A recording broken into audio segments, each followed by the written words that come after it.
In this video, I'm going to talk to you guys about 8 things that are keeping you poor. Poor. There's 8 things. Let's jump straight into it. Number 1, you overcomplicate everything.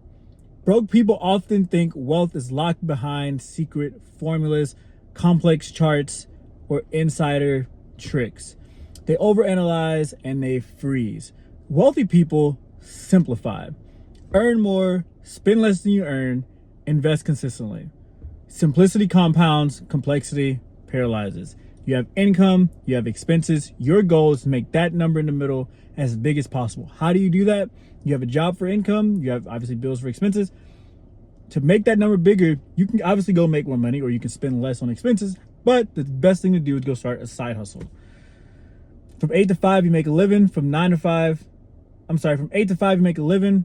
From 5 to 10, you make a life, right? From 5 to 10, you start that side hustle, that little thing that's making you a few $100s a week or a few $100s a month. Your income increases.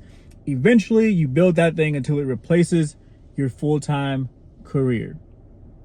At that point, you can then start dabbling, investing, and well, maybe not investing, but you can start bigger projects. You can start getting more streams of income, right? But you got to go get out of the job, get the side hustle first, right? And don't overcomplicate it. That's as hard as it gets. Everything I've explained in every video, it all boils down to that. Get a job, side hustle, streams of income. Streams of income, more streams of income, right? That's pretty much it. Number 2, confusing activity with productivity, being busy versus being productive, right?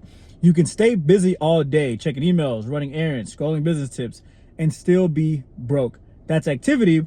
Productivity is work that actually moves the needle forward. Sales calls, launching products, improving skills. Poor people confuse motion for progress. What did you do today in your side hustle to replace your full-time job with your side hustle? And if the answer is anything that doesn't actually make you more money, then you've literally wasted today. That's what it boils down to. What are you doing today to move the needle forward?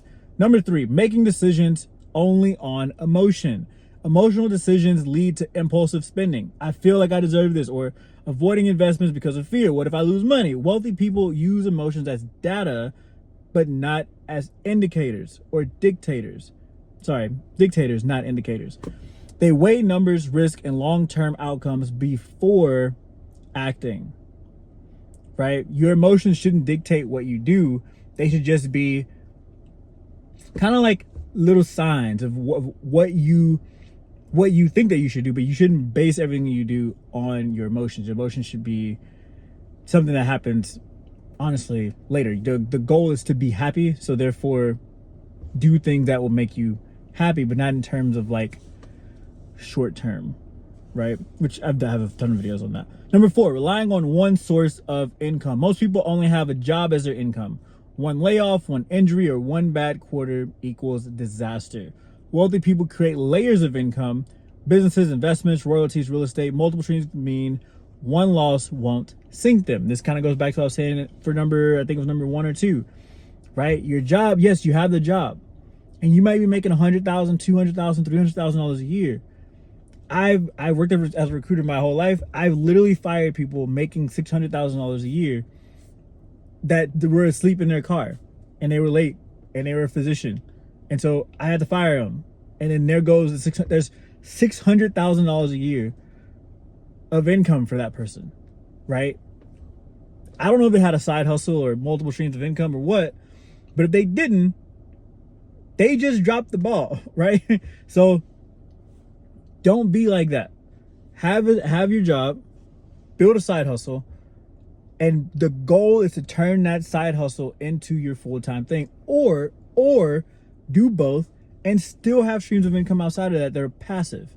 Investments, real estate, this, that, stocks. But do something else. Don't rely on one source of income. Number 5, quitting at the first obstacle.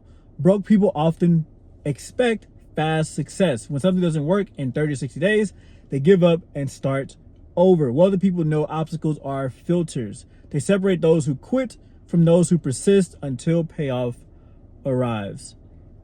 Stop giving yourself time limits on how long you're going to give something to work. If it's less than 5 years, don't do it. Right? If it's less than 5 years, don't do it. Number 6, talking more than listening. This is one of my favorites. Poor people want to sound smart, so they dominate conversations, but this blocks them from hearing opportunities, advice, or insight. Wealthy people ask questions and listen more than they talk, letting others reveal the gold. Gold.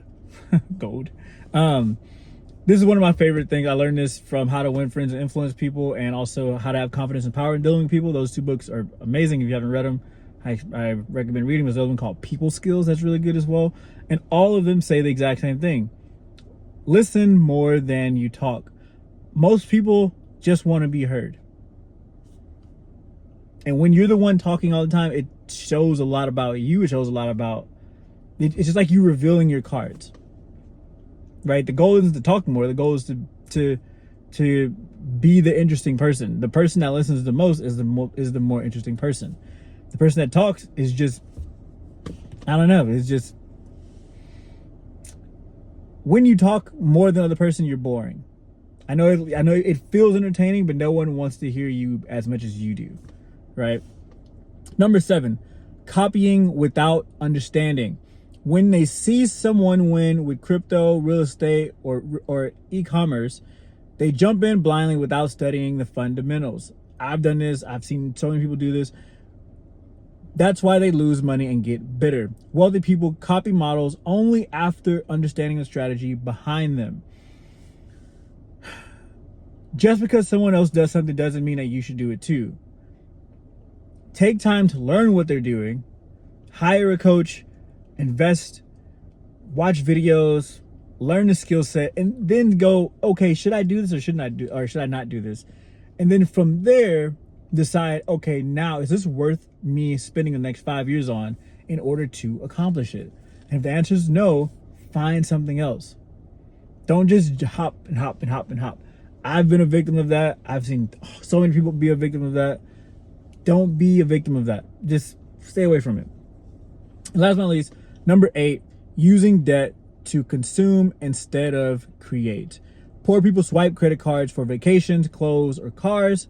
This creates a cycle of interest payments and no assets. Wealthy people use debt differently, borrowing for rental properties, businesses, or investments that generate cash flow to pay the debt back. And again, these are 8 habits that are keeping you poor that you've got to fix right now, right? I hope you like this video. Comment which one of those below is the one that you struggle with the most, and I'd love to help you out. And subscribe to the channel if you haven't already. Catch you guys on the next one. Peace.